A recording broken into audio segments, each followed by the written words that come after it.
author did this with the character dynamic. It's so well done, so well written. Loved it. This is one man, okay? But he's able to be two characters in one. I hope I'm making sense.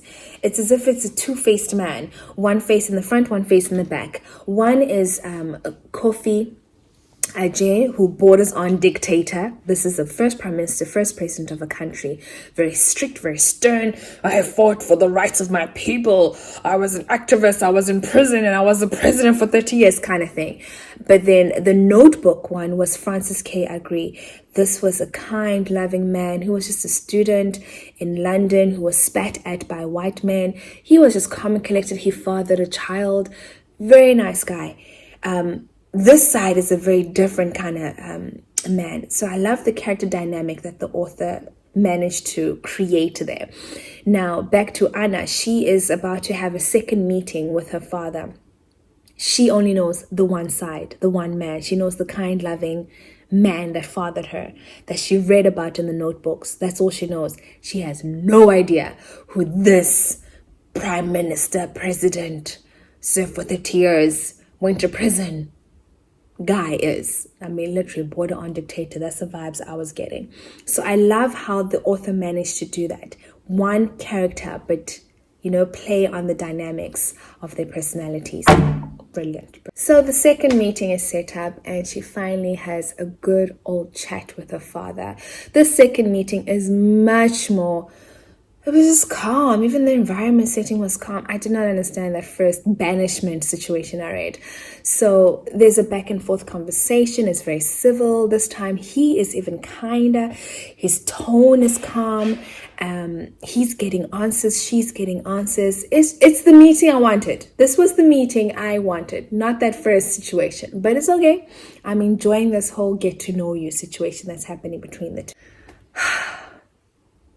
This is where my emotions were just melting because I got what I wanted from the book. Anna has met her father. And now her father's taking her on a boat ride. Stream ride. River ride. Whatever. They're on some object on water. And as they go there, they're just rowing. It's just the two of them. It's beautiful. I can hear the birds singing. I can hear the quiet water. It's just this beautiful moment that I've been waiting for. And as they're having a back and forth conversation, beautiful quiet moments in between. Anna asks her father, what would you have called me had you known about me? And her father says, I would have called you Nana, meaning queen. Oh, I'm sorry. I am in the book now. It's too late for me. I'm so in. I need to just, I'm involved. We've officially met the father. And when you look at the letters of Anna's name, A-N-N-A, you just mix them up and fiddle with them. It's Nana, N-A-N-A. So again, it's like, author, you're good, girl, you're good. Anyway, we're on this boat ride. It's quiet. It's serene. It's beautiful. Father getting to know daughter. Daughter getting to know father. It's the perfect setting. As we're getting to know, or we're having this beautiful intimate moment between father and daughter, Anna asks another question to her father and says that, had I been here or had you known about me, what else would you have taught me? And I cannot do any justice to this part. I literally need to read it verbatim as it is in the book. And Kofi says that I would have taught you that the world was made in 4 days, not 7. Abana made land on the first day, animals on the second, birds on the third. When he saw the beauty of his creation, he wept on the 4th day, and his tears made the ocean. Are you kidding me? I'm sorry, I need to get into more African folklore or something because this poetry is beautiful. Anyway, let me continue. We had a revelation of a loving God long before the missionaries came. In fact, their version was rather harsh. Again, she's just listening to this, taking it all in. As a reader, I'm taking it all in. I'm just like, oh, so beautiful. Poetry. I told you, this man has a little bit of a Morgan Freeman hint to him. And I was just enjoying it. Another very beautiful moment took place. It's almost spiritual in nature. And I'm not talking about religion spiritual, I'm talking about a kind of reverence was taking place at the side of the river. Again, for me to do justice, I'm going to read it as it is. Says here, we were at the center of the lake now, and I could see to the opposite bank. A man looked out to us, naked except for a loin cloth. His skin was covered in white chalk. That is a warrior, Woyo. Coffee said. The whites would have called him a witch doctor, but he is a powerful leader. His knowledge of herbs is as extensive as any pharmaceutical company. He also understands the deeper psychological and spiritual roots of ailments. So this is the part. The warrior scooped the water in his hand and let it trickle through his fingers. What is he doing? This is Anna asking. And the father explains. Pouring the sacred waters over our lives. I'm sorry. If there ever was poetry, it's inside an African man somewhere on a river. That's it. I've accepted it. So Coffee puts his hand in the lake and repeated the gesture. Do you understand the reverence and the spiritual event that is taking place here? So they just saw this pharmaceutical, aka witch doctor guy, take that water and let it trickle through his hands intentionally. And then Coffee does the same thing. Ho ho, goosebumps. And so Coffee says to Anna, saying, give him your blessing. And Anna's like, huh? How do I do that? And so after her father repeats this gesture, the father suggests to Anna, do the same. And Anna does the same. She did it twice.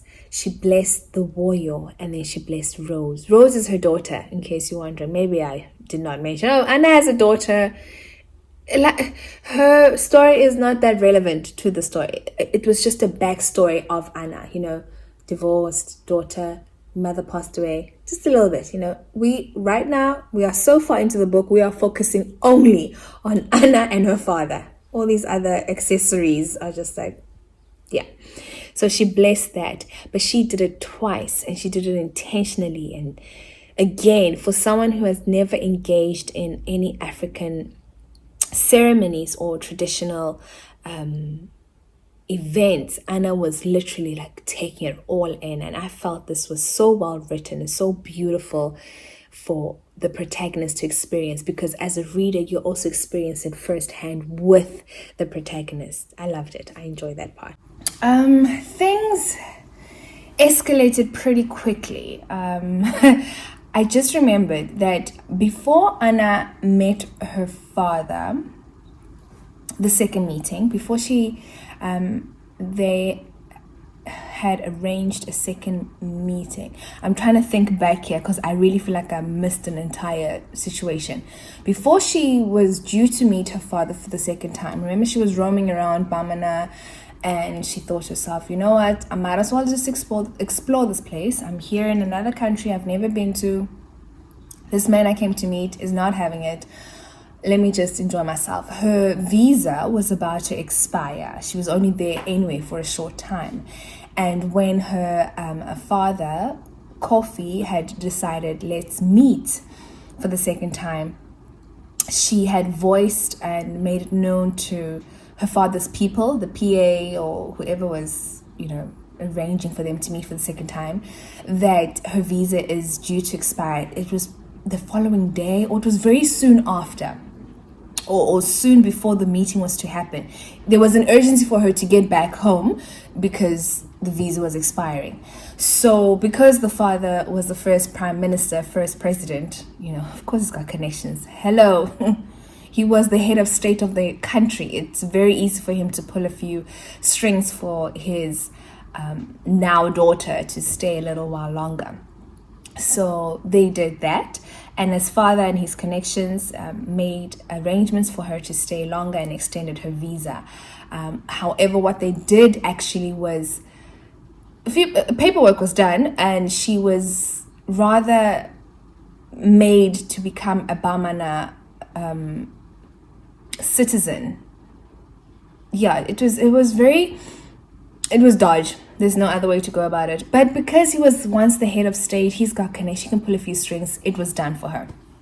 Now, back to the beautiful lake ceremony, the beautiful lake meeting, and water stream meeting the warrior, the water trickling down the hands. Back to this beautiful African spiritual ceremony event.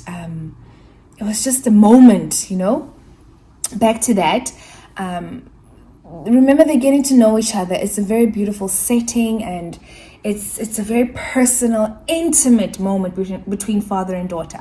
So there's a back and forth of questions. Anna still needs answers, and she's seeking them from her father. So as they are getting to know each other and asking questions and having a conversation, a very deep-hearted, well-meaning, intimate is the word that just comes to mind. It's a very, get to know you kind of thing. And of course, the setting just does justice to it. I mean, imagine meeting your father for the second time, because the first meeting was a false meeting. Meeting him for the second time, and at this meeting, you are on a lake. Are you kidding me? Of course, the environment was perfect. Anyway, so at this beautiful moment, things kind of go south a little bit. Anna is getting answers from her father that she's not quite pleased with, and they have a bit of a disagreement. Words fly, and this lake meeting is cut short. And she wants to go home. She's like, you know what? I think I got what I came here for, and I'm really not pleased with what I got. So let's forget about everything, basically. I mean, as a reader, you're thinking, excuse me, have we already forgotten about that beautiful moment on the lake, blessing the warrior and water trickling down your fingers with intention? And did we all forget that? Okay, so that's what just happened. And so Anna is like, you know what? It's okay. I met you. I got to know a little bit about you. And what I do know about you is not that pleasing anyway. This man that I've met, I want to go home. I just want to go home. I'm done. And so I don't know how the author got this. It's a little bit of a thriller in this section, literally. Okay, maybe thriller, I'm exaggerating. But there's far too much action happening. Because the pace of the book is so calm and so beautiful, and so all of a sudden you're like, what? What am I reading? So that part kind of like, it threw me off. The theme of the book and the tone of the book was so mellow and calm and beautiful. And then this one incident happens, it just jolts you out. You're like, whoa, what's going on? When did we... Again, the pace just kind of speeds up a bit in this part where Anna is trying to get home. She's on her way to the airport. She got what she wanted, or what she came for in Bamana. It's one of those things. She's done. So she makes her way to the airport, and she's on her way back to England. And on her way at the airport, you need to, especially if you're a foreigner, you need to check your papers. Your passport needs to match your visa, all the stuff. Things just need to work out for you to just make a safe flight back. Her passport did not match her visa, or vice versa. Basically, one said that she was a citizen of England, and one said that she was a citizen of Bamana. Now, you could not be, at that time, or the laws of that country, you could not have dual citizenship. What happens when you're a Bamana citizen, that's it. You're only a citizen of that country. You cannot have dual citizenship according to them.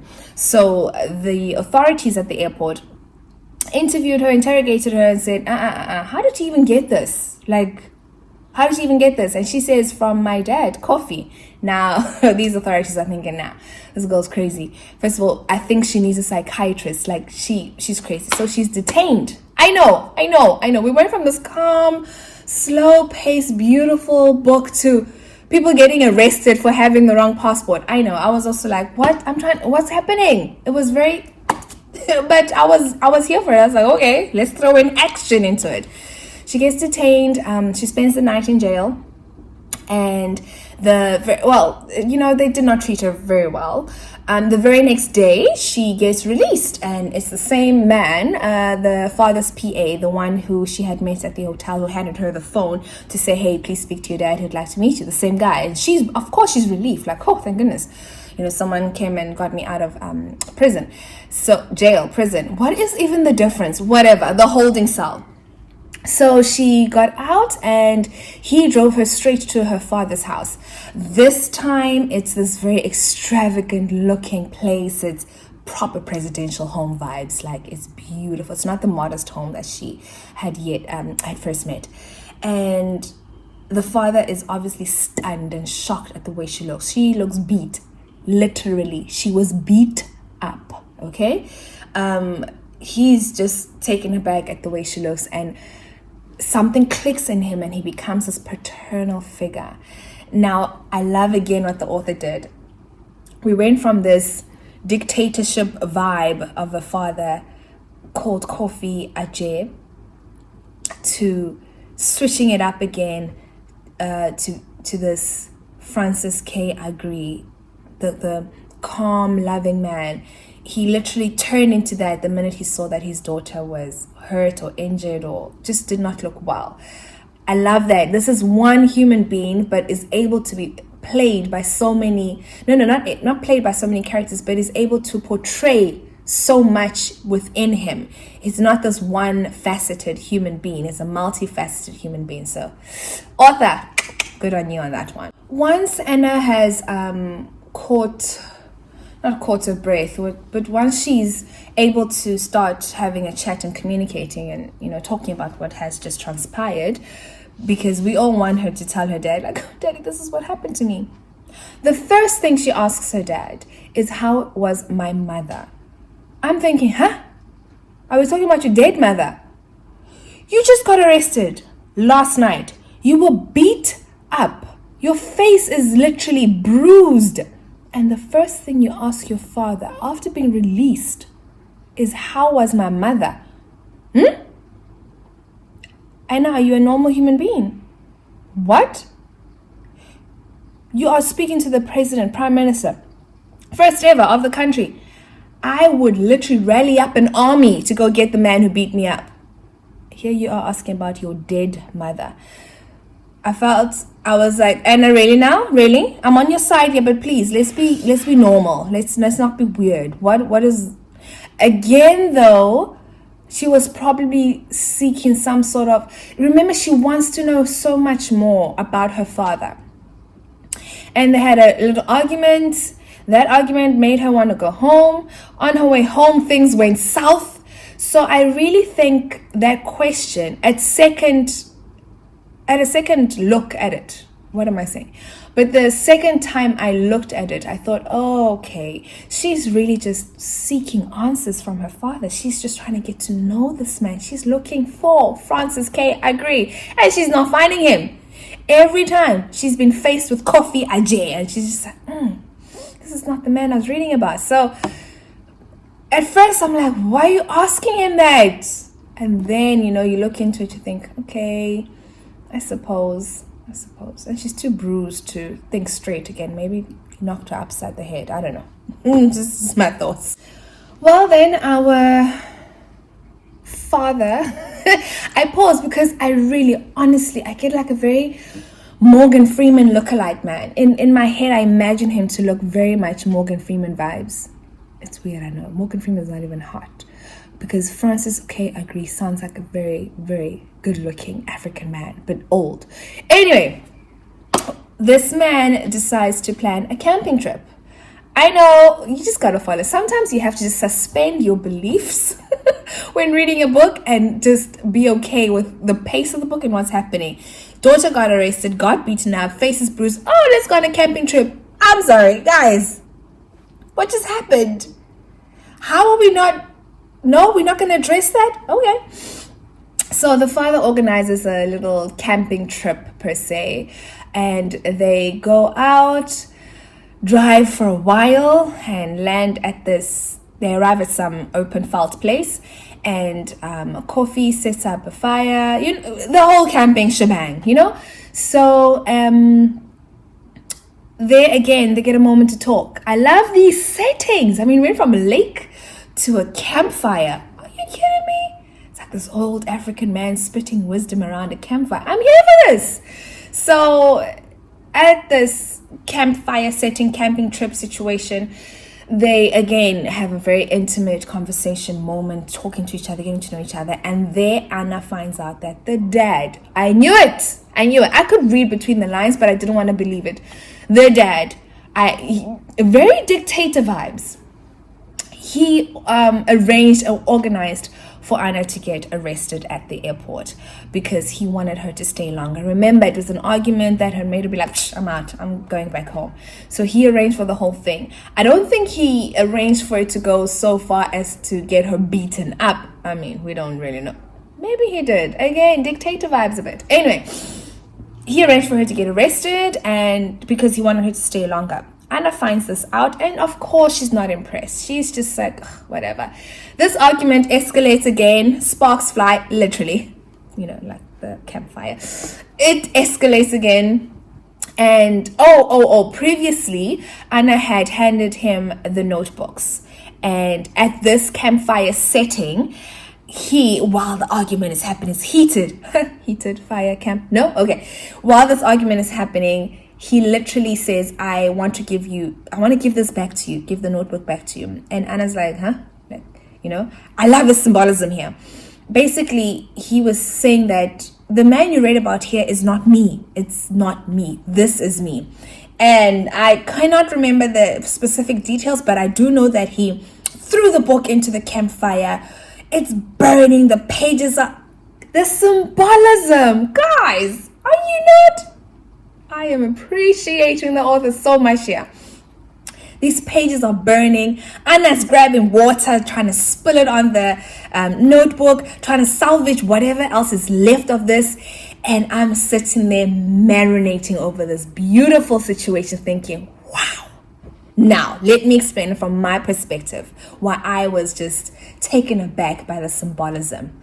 Remember, Kofi Ajay is the Prime Minister, President of Bamana, first ever guy, right? Activist, went to prison, served 30 years for his country, 30 years as a state leader for his country. And Francis K. Agri was the student in London who had a love child, who was very much, he was a closed book.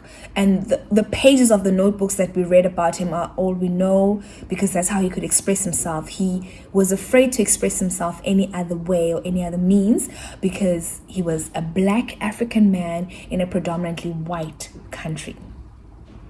So these are the two characters, one human being, two facets of him. And now this one is taking the notebooks that were brought by his love child daughter from years ago, taking that notebook, tossing it into the fire, burning it, getting rid of the old. I'm sorry guys, I was geeking out over the symbolism. I was like, what? Beautiful. Burning and getting rid of this old character that once was. He no longer is that man. Here is this daughter trying to salvage the pages of what she knew or what she read about. She was looking for this notebook man, and he's like, that's not me. It was not that dramatic, but I'm sure there was a bit of, this is not me. Who is standing right in front of you right now is me. That man no longer exists. He no longer is. That's the past. I am right here in front of you. The symbolism. So well done. So well written. I loved it. I made a note of that specific part of the book, and I will not be doing any justice to it if I just ramble about it because I truly was geeking out over the symbolism. So I'm going to read the note I made about that part. I said here, Honestly, besides the real pain of letting go of what she thought she would find, the symbolism in that act alone made me give this book 4 stars. The entire book came together right there. You go with expectation in search of something, and when you find it, you are disappointed in what it truly is. What you need to do is let go, burn the past, and embrace the now. She had found her father. He was there, in front of her. She was pining over a young man in his 20s who never knew about having a child. This here was a grown man who fathered an entire country. I seriously, I wrote seriously 4 times, loved what I felt was the crescendo of the book. It just came together at that specific moment, and I was applauding the author. I was like,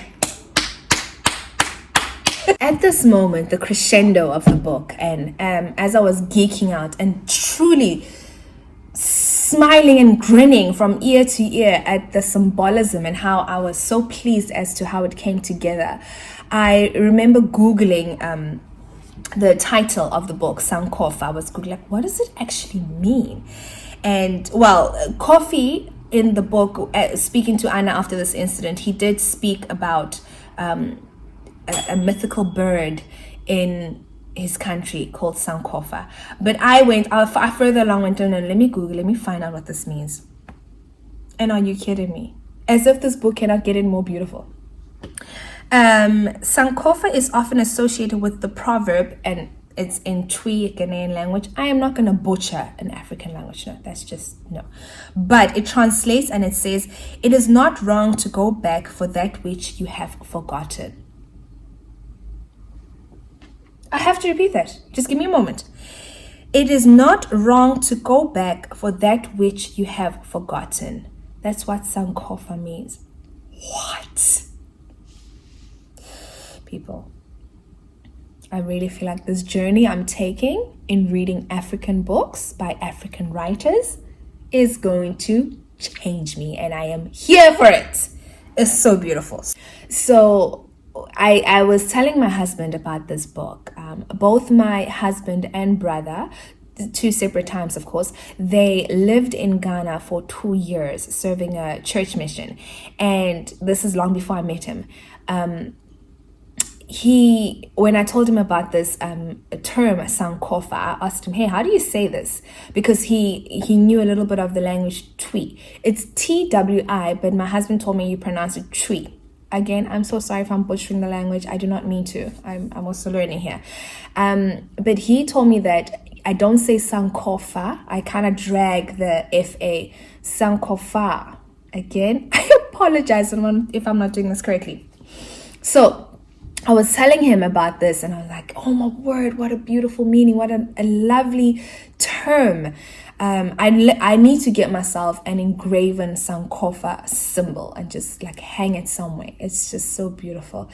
While I was geeking out about this, and I thought to myself, I could have an entire video just on that part of the book because it was so well written, so well done. Here is a man standing in front of his daughter. She had found his books after her mom died. His notebooks, his journal, literally it was his journal, his diary, found them. Her mom had died. She's seeking a parent because the only parent she knew had just died. She gets on a plane to go find this parent. She finds him, and what she finds is not the man in the book. So she feels lost, confused. And then this man standing in front of her after burning the journals, the diaries, the notebooks, says, here I am. Come and get me. I'm right in front of you. What? I'm telling you, reading these African books, this journey I have taken upon myself to get acquainted with African literature, it is going to change me, and I'm here for it. I am absolutely loving learning about all these beautiful, it's poetry. It is music to my ears. The things I'm reading is, I gasp every time. I'm like, what? Really? We have been stuck reading Shakespeare in school, yet there's this beautiful stuff hanging around on our continent. I honestly urge you guys to look out for it, to take the journey with me, to seek a book written by an African man or woman about Africa and unpack it, because wow, I'm feel good. I'm feeling all sorts of good because of this book. Then again, as if this book can't get any more beautiful. I mean, it just kept going. I was like, yes, feed me. It's beautiful. After this whole, I suppose it was a ceremony for themselves, a personal ceremony, a burning of books. I really suppose it was an entire, it changed the trajectory, the journey, the path changed for both father and daughter at that moment. So after this, Kofi decides to take his daughter to a warrior. Remember, a warrior is a traditional healer, and the West would know them as witch doctors, but they are very in tune with all things spiritual and all things African folklore and all things Africa, just earth, sun, moon on the African continent. I can't think of anything else, but they are very much centered in the African soil and all things to do. Just, I am butchering it up, but in my head it makes sense. Anyway, so Kofi decides to take his daughter to a warrior. Now, in most African culture, in fact, I think in all African cultures, there is a rite of passage for both a young man and a young woman. And in this specific instance, Kofi has made it a point that all of his children have gone through a rite of passage, especially his daughters. So with Anna, even if she's literally in her middle ages, I'm assuming she's probably like 40s, maybe even 50s. And Kofi thought to himself, out of all my children, I have not done this for you. So I am going to take you to the warrior so that you two can have your rite of passage to womanhood. This book is beautiful. So he does that for her. And when she goes and meets the warrior, another feel-good situation. Warrior starts performing the ceremony on Anna and asks her, what is your name? And Anna says, my name is Anna. And looks at her father, Kofi, and says, what would you like to name her? Or what would you have named her? Or what is her name? You know, like asking a parent to a child. And remember from the previous chapters that Kofi did say that he would have loved to have named her Nana. And then the warrior says, oh, guys, goosebumps, honestly. The warrior says, your new name is in your old name. I'm sorry. Hang on. We just come from the burning book pages to uncover her father, to get rid of this old fictional character. And here was the real one. Okay? This is the father. We just come from that beautiful symbolism. And now we are here with the warrior, the spiritual leader or spiritual practicing human being who's in touch with ancestors. We are here with her. And she just told Anna, after hearing what the father would have called her, that your new name is within the old. We have literally uncovered the new Anna, the real Anna. Her fictional character was also being unmasked. I am geeking out here. So beautiful, so beautiful. After this, the warrior excuses the father and says, I need to work on her now. And then Anna is asked to dress into a white robe. And after she gets dressed, they lead out. The warrior's home somehow leads out to the back of the home or the backyard. I don't know. It leads out to a stream. And they walk into the stream. They're into the waters. And the warrior blesses her, pours water down her head. Beautiful, so beautiful. Pours water down her head, and she says, the warrior says, thank you, mother, and signals to Anna, please look this direction. And Anna looks and sees her mother dressed in this beautiful dress that she read about in her father's journals. The mother was young as ever, vibrant as ever, in her prime, not the old lady who had just passed on. Now, I'm sure it was an hallucination of some sorts, but as an African person myself, I have never experienced these things. I do believe, though, that a spiritual experience should not be interpreted in a Western form, that they are real for people, they have happened for people. So when I was reading this, I loved how the author brought that out for the reader to acknowledge that these ceremonies are real. People do see their ancestors. Again, me saying it's an hallucination is probably a Western interpretation to it. So be very careful when reading African literature, because of course these themes will pop up every now and again. I loved it. I love that as the warrior's blessing her and saying, "Thank you, mother," she literally starts seeing visions or seeing her mom in this mood or this, I don't know what the term is, but she sees her. She can see her. To her, it's real, and that's really what matters. And so, Anna, so beautiful. And then Anna then is told or gestured to thank her own mother. The warrior says thank her, and Anna does indeed thank her mom for what she had done for her as she was growing up. It's just a beautiful feel-good moment. And once that is done, I love how in the book Anna is also questioning the reality of this. Like, is she real? Is this an hallucination? Maybe I'm still, I don't know, high from the smoke, from the fire. What's going on? She too is literally, she wants to take it all in. She's loving that she can see her mom, but she's also like, is this, what's going on? What's happening? Am I seeing what I'm seeing? And so the warrior kind of tells her, like, look back at me. You know, you can't keep looking that direction forever. And Anna wants to listen to the warrior, but she's also like, oh my word, I'm seeing my mother, my dead mother, excuse me. But she does listen to the warrior. Again, it's a very spiritual ceremony. It's very respectful, very reverent.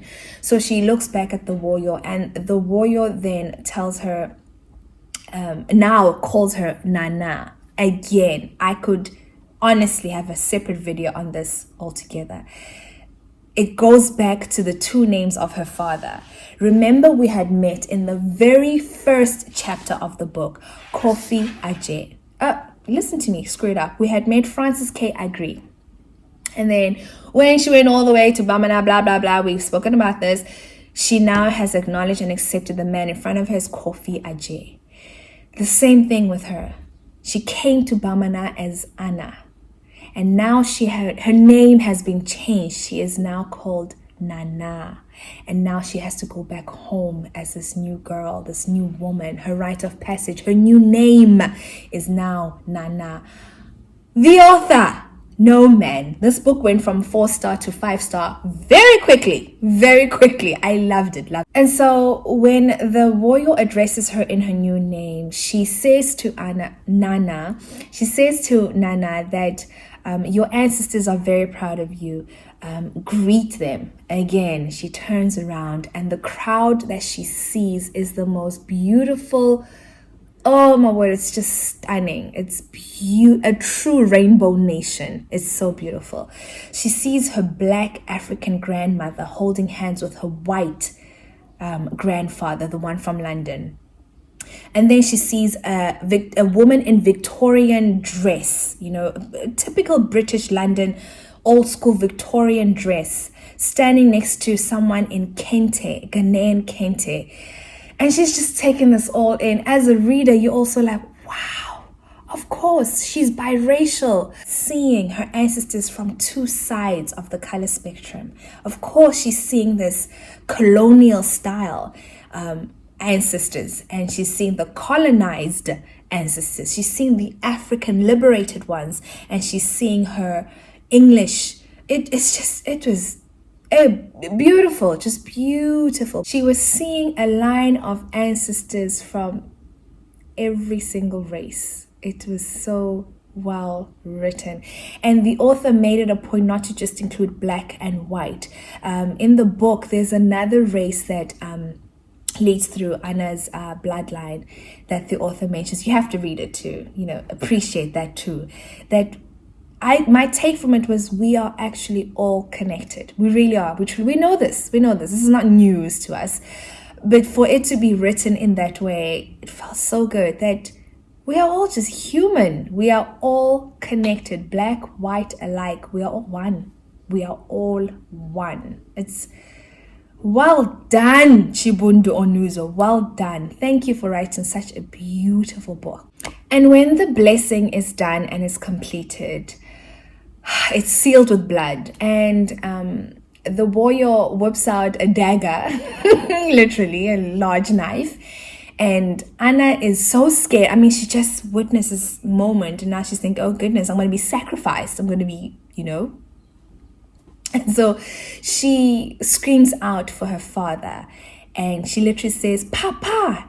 The first time in the entire book that a daughter calls out for her father, I could not help but not really shed a tear, but just have such a beautiful moment that's it. This is what I came for. This is what as a reader, this is what I came for. And as a protagonist, because I held the protagonist's hand throughout the book, this is what she came for.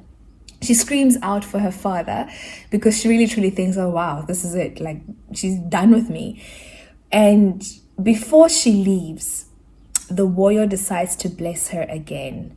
And she is wailing and crying. She's crying so much, she's actually heaving for air. I think it's also release. All those tears were just a release.